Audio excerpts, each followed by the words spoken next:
Alors que l'empereur de l'humanité crée les Primarques, un vortex va s'emparer des capsules dans lesquelles ils étaient incubés et les disperser dans la galaxie. Sur une planète minière du nom de Shemos, l'un d'entre eux sera déposé, un être dont le destin n'aura d'égal que sa perfection. Voici l'histoire de Fulgrim, Primarque de la 3e Légion. Sa capsule est détectée comme étant une météorite, obligeant 3 mineurs à partir pour récupérer ses ressources, car tel est l'objectif d'un monde minier. Une fois sur le lieu de l'impact, une lumière aveugle les 3 mineurs avant de s'atténuer et de laisser transparaître un bébé. Mais l'un des 3 mineurs le voit plus comme étant une gêne dont il fallait s'occuper, en sachant que les ressources de la planète se raréfiaient. Alors qu'il s'apprête à égorger le bébé parfait, il reçoit une balle en pleine tête et tombe raide mort. Les 2 autres mineurs, Tuléa et Corin, ont fait leur choix, ils élèveraient ce bébé. Mais il lui fallait un nom. Alors que la planète agonise, que les mines doivent creuser plus profondément pour dénicher des ressources en échange de nourriture, et qu'en soi la vie est un petit enfer, ils s'aperçoivent qu'un léger courant d'eau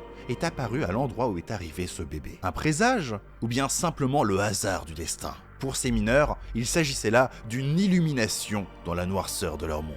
Il lui donne alors le nom de Fulgrim, un dieu de Shemos, capable de redonner la vie sur un monde qui n'a plus rien d'autre à offrir. Pour grandir et survivre dans ce monde, il faut travailler dur et creuser plus profondément. En grandissant, et ce malgré le dur labeur, il apprend à se battre et grimpe par la même occasion les échelons de l'usine forteresse où il se trouve, Calax. Mais Fulgrim n'est pas dupe. Ses parents adoptifs, Tulia et Corin, sont brisés par le travail dans la roche et la nécessité de survivre. Pour que d'autres n'aient pas à vivre cela, il va tout faire pour sauver les siens. Il ouvre de plus grandes mines et récupère celles qui ont été abandonnées, mais plus important encore, il permet la construction de machines plus sophistiquées, permettant à Calax de produire plus qu'elle ne consommait. Enfin, les gens ne luttaient plus pour survivre et d'autres usines forteresses, souhaitant eux aussi vivre, s'allièrent à Fulgrim. Tout ne s'est cependant pas passé sans accroc, et oui, certaines tribus survivaient grâce à la guerre et d'autres grâce au cannibalisme. Mais c'est bien avec des alliances, des coups politiques et de nombreux mariages que Fulgrim deviendra l'unique maître de Shemos. Leur monde pouvait maintenant s'illuminer de nouveau,